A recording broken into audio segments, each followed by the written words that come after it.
Awal yang biasa, Salon Cantika terkenal di sebuah kota kecil sebagai tempat perawatan kecantikan favorit. Setiap hari, salon itu ramai oleh pelanggan, terutama pada akhir pekan. Namun, ada satu sudut salon yang jarang digunakan, kursi di depan cermin besar di ujung ruangan. Tidak ada alasan jelas, tapi para pegawai salon menganggap cermin itu bermasalah.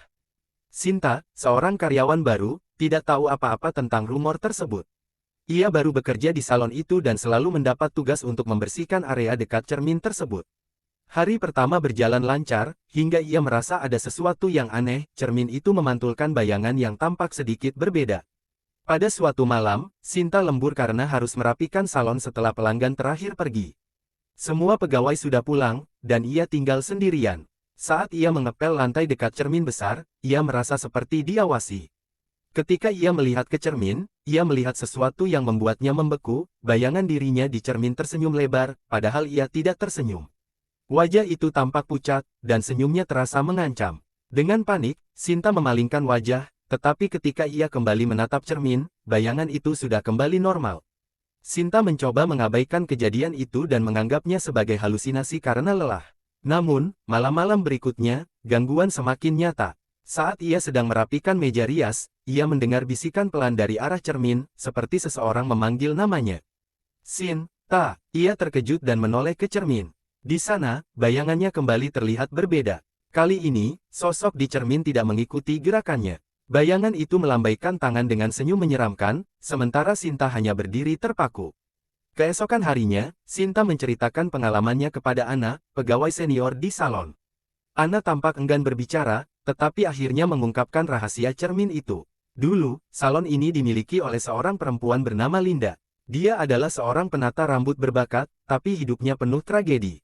Dia ditinggalkan oleh tunangannya dan akhirnya bunuh diri di depan cermin itu. Sejak saat itu, cermin itu dianggap berhantu, cerita Ana. Menurut Ana, pelanggan dan pegawai sering melaporkan gangguan aneh, seperti suara langkah kaki, bayangan di cermin, atau bahkan sentuhan dingin di punggung. Beberapa pelanggan bahkan mengaku melihat sosok perempuan berambut panjang berdiri di belakang mereka saat bercermin. Pada malam berikutnya, Sinta memberanikan diri untuk lembur lagi. Kali ini, ia membawa lilin dan berdoa agar tidak diganggu. Namun, saat ia menoleh ke cermin, ia melihat sosok perempuan berdiri di belakangnya. Perempuan itu mengenakan gaun putih, dengan rambut panjang menutupi sebagian wajahnya.